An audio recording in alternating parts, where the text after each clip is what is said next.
Well, Casey, the group chats of America are lighting up this week over a story about group chats.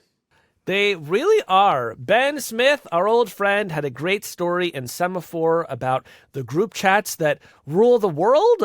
Maybe just only a tiny bit hyperbolically there. He chronicled a set of group chats that often have the venture capitalist Mark Andreessen at the center. And they're pulling in lots of elites from all corners of American life, talking about what's going on in the news, sharing memes and jokes just like any other group chat. But in this case, often with the express intent of moving the participants to the right.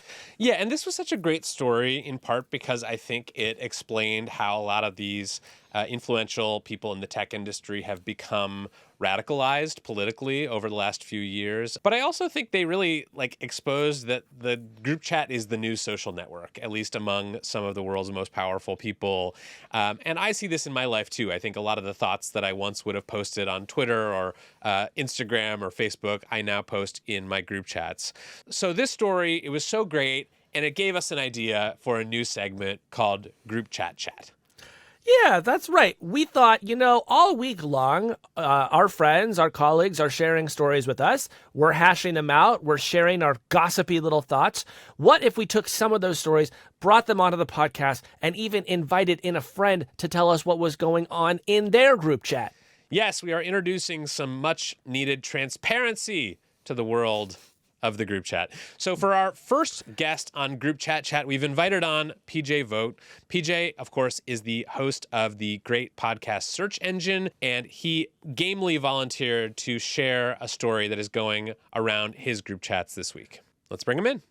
PJ Vogt, thanks for coming to Hard Fork. Thank you for having me. I'm so delighted to be here.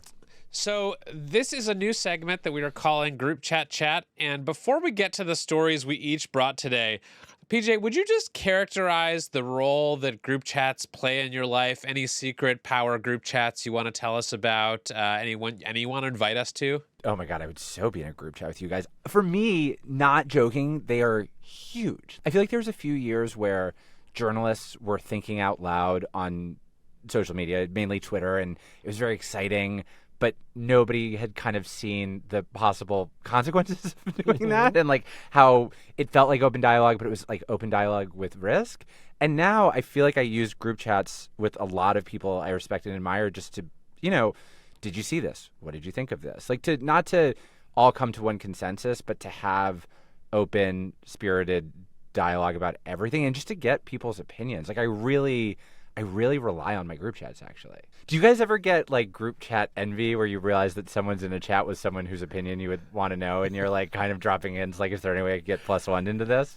I mean, I'm apparently the only person in America who Mark Andreessen is not texting. that felt really upsetting to me. For me, the real value of the group chat, outside of just kind of my core friend group chat, which just makes me laugh all day, is the media industry group chat, because media is small, and of course reporters are like anybody in any industry. We have our opinions about who's doing great and who sucks, but you can't just go post that on Blue Sky because it's too small a world. Yeah.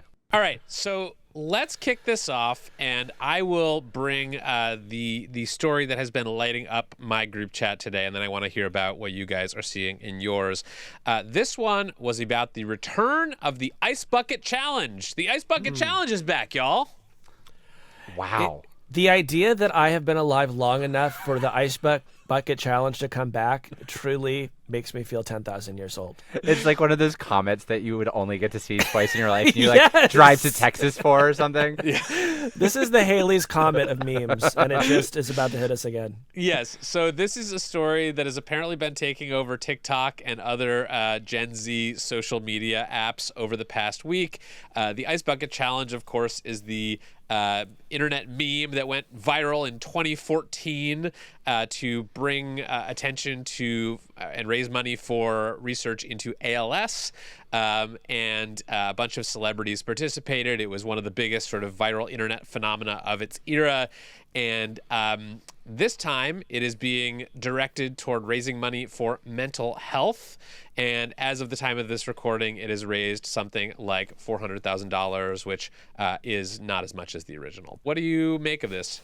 For me, honestly, I'm not saying that I spend every waking hour thinking about the ice bucket challenge, but I do think about it sometimes as an example of how I don't know, it was like spectacle and silliness, but there was this idea that the attention should be attached to helping people. And my memory of the ice bucket challenge is it raised in its first run a significant amount of research funding for ALS. It was like really productive. And so you had this like, hey, you can do something silly, you can impress your friends, but you're helping. And I feel like that part of the mechanism got a little bit detached from all the challenges that followed. Yes. The way that this came up in my group chat was that someone posted this article that my colleague at the New York Times had written about the return of the Ice Bucket Challenge. And then people started sort of reposting all of the old Ice Bucket Challenge videos that they remembered from the 2014 run of this thing.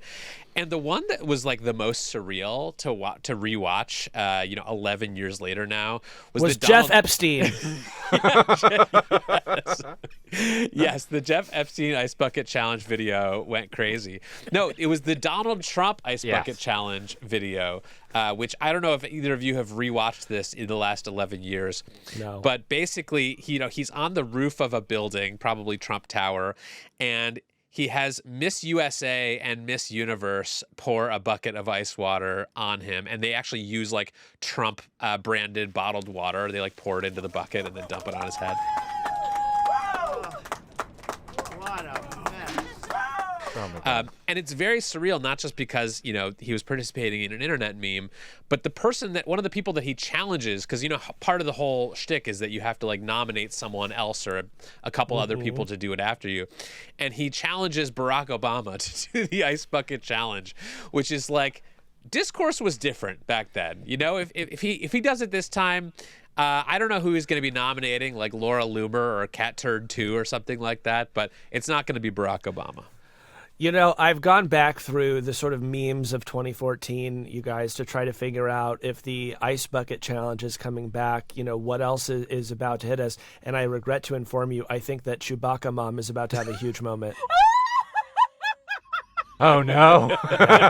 She's I don't know where she is, but I think she's practicing with that mask again. The thing that's so scary about that is if you follow the logic of what's happened to Donald Trump is that you have to assume that everyone who went viral in 2014 has become insanely poisoned by internet rage. And so whatever she believes or whatever like subreddit she's haunting, I can only imagine. Yeah. Do we think Trump will do it again this time? I don't think so. I think there's like it was pretty risky for him to do it in the first place, given the like hair situation. Mm-hmm. That's the drama I remember watching. Is you're just like, what is going to happen when water hits his hair? And I remember that I remember well enough that question to remember that nothing is revealed. Like, you're not like, oh, like I see the architecture underneath the edifice or whatever. Yes. But yeah, I think it's probably only become riskier if time does to him what time does to us all. Here's what I hope happens. I hope he does the Ice Bucket Challenge. Somebody once again pours the ice water all over his head, and he nominates Kim Jong-un and Vladimir Putin, and then we just take it from there. Okay, that is what was going around in my group chats this week. Casey, you're next. What's going on in your group chats? Okay, so in my group chat, Kevin and PJ, we are all talking about a story that I like to call "You Can't Lick a Badger Twice." You can't lick a badger twice? What is this story? So, friend of the show, Katie Natopoulos, wrote a piece about this over at Business Insider, and basically people discovered that if you typed in almost any phrase into Google and added the word meaning, Google's AI systems would just create a meaning for you on the spot. Oh, no. Right? And I think the basic idea was Google was like, well, people are always searching for the explanations of various phrases. We could direct them to the websites that would sort of answer that question. But actually, no, wait, why don't we just use these AI overviews to tell people what these things mean? And if we don't know, we will just make it up. And so what people want from Google is a confident robot liar. That's right. So I know what you guys are wondering, which is what did Google say when people asked for the meaning of "you can't lick a badger twice"? What did it say? According to the AI overview, it means you can't trick or deceive someone a second time after they've been tricked once. It's a warning that if someone has already been deceived, they are unlikely to fall for the same trick again. Which, No. It doesn't mean that. It doesn't mean that. Some of the other great ones that people were trying out, you can't fit a duck in a pencil. I mean, you can't. No. And actually, PJ, you're on to what the AI was going to explain, which was, according to Google, that's a simple idiom used to illustrate that something is impossible or illogical. God. Somebody else put up, this is one of my new favorite phrases, the road is full of salsa, which according to Google, likely refers to a vibrant and lively cultural scene, particularly a place where salsa music and dance are prevalent. Yeah. See, if this had come up in my group chats, this would have been immediately followed by someone changing the name of the group chat to "The Road is Full of Salsa." Yeah. Did that happen in your chats, Casey? You know what? I have to say, a part of my group chat culture is that we rarely change the name of the group chat. I think it'd be very fun if we did, and maybe I'll try it out. But we've really been sticking with the core names we've had. Yeah. Are you willing to reveal? So yes, and we'll have to cut it because it's so Byzantine. But basically, when all my current friend groups started forming, we noticed that they made very convenient little acronyms. So like I'm in a group chat with like a Jacob, Alex, Casey, Corey, and that just became Jack. For example, right? Yes. Then Jack became Jackal. Then our friend Leon got married, so we said we're going to move the L to the front, so it became LeJacques to sort of celebrate Leon. Then my boyfriend got a job at Anthropic, so the current name of the group chat is LeJackalthropic. So unfortunately, that doesn't make any sense. But here's what I think is so interesting about this. These models have gone out and they have read the entire internet. They know what people say and they know what people don't say. So you'd think it would be easy for them to just say, nobody says you can't lick a badger twice. It's the weirdest thing that like the one thing you can't teach the AI computers coming for us all is just like humility. Like they can never just be like, I don't know. Maybe you should look it up. But I think it actually ties in with something we talked about earlier in the show, which is that these systems are so desperate to please you that they do not want to irritate you by telling you that nobody says you can't lick a badger twice. And so instead they just go out and they make something up. Yeah. It reminds me a little bit. Do you remember either of you Google whacking? Was that when you tried to find something that had no search results or one search result or something like that? Yes, it was this like long-running internet game where you would try to come up with a series of words or maybe two words that when you typed them into Google, they would only return a single result. And so there are lots of people trying this out. There's like a whole Wikipedia page for Google whacking. This sort of feels like the modern AI equivalent of that is like, can you come up with an idiom that is so stupid that Google's AI overview will not attempt to fill in a fake meaning? Yeah. And it's a great reminder that parents need to talk to their teens about Google whacking and glazing, the two top terms of this week. Yeah, and make sure your teen doesn't have a badger. And if so, they should only lick it once. Okay, now, PJ, what have you brought us today from your group chats? Okay, so the thing that I've been putting into all my group chats because I can't make sense of it is your guys' colleague, Ezra Klein. I don't know if you noticed this. He was on some podcasts in the last month. A couple? A couple. And in one of the appearances, he was being interviewed by Tyler Cowen, whose work I really admire. And then they both agreed on this fact where I was like, wait, we all agree on this fact now? Where Tyler said that Sam Altman of OpenAI had at some point predicted that in the not too distant future, we would have a $1 billion company, like a company that was valued at $1 billion that only had one employee. Like the implication being you would train an AI to do something and you just like count the money for the rest of your life. And PJ, I actually believe we have a clip of this ready to go. Sam Altman says it will be possible to have billion-dollar companies run by one person. I suspect that's 2 or 3 people, but nonetheless, that seems not so far off. So it seems to me there really ought to be significant parts of the government, by no means all, where you could have a much smaller number of people directing the AIs. It would be the same people at the top giving the orders as today, more or less, and just a lot fewer staff. The reason I was injecting this into all my group chats was I was just like, guys, if the conversation is among people who are quite smart and who've spent a lot of time thinking about this, if they are predicting a world where AI replaces this much of the workforce this fast, like, how are you guys thinking about it? But every group chat I put this into, the response instead was, what is your idea for $1 billion company that AI can And any good ideas in there you want to share and maybe sort of get the creative juices flowing for our listeners. All the ideas I heard were profoundly unethical. Many of them seem to start with doing homework for children, which I don't think is $1 billion idea, and which I think a lot of AI companies are already making money. Yeah, that company exists, and it is called OpenAI. It is a great thought experiment, though. I think, many of us have had thoughts over the years of maybe I'll go out, start a company, strike out on my own. 2 of the 3 people in this chat actually did it. But getting to $1 billion is not trivial, and it is kind of tantalizing to imagine once you put AI at my fingertips, will I be able to get there?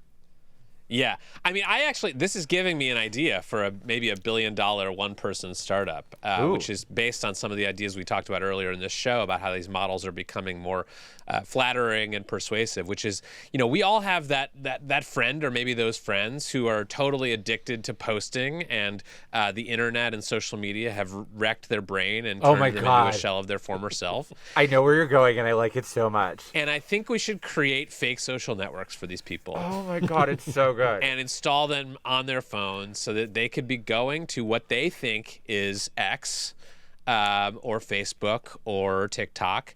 And instead of hearing from their real horrible internet friends, they would sort of have these persuasive AI chatbots who'd say, like, maybe tone it down with the racism, and maybe, gradually over the course of time sort of bring them back to base reality. What do you think about this idea? I like it so much. There's so many people I would build a little mirror world for where they could just slowly become more sane. And it's like, hey, all the retweets you want, all the likes you want, you can be like the Elon Musk of this platform. You could be like the George Sakai of this platform, whatever.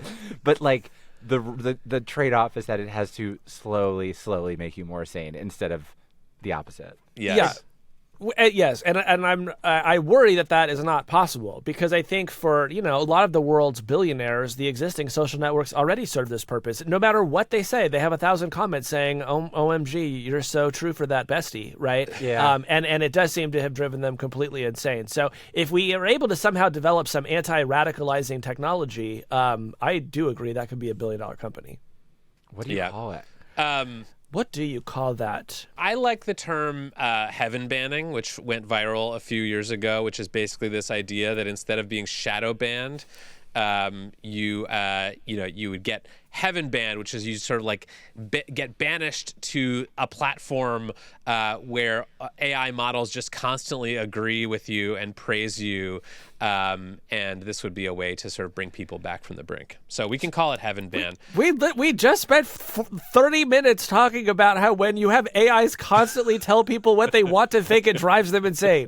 No, this is for people who are already insane. This is to try to rehabilitate them. Yes. I tried to have a talk with an AI operator this week, asking it to stop complimenting me. And truly it was like, it's so good that you say that.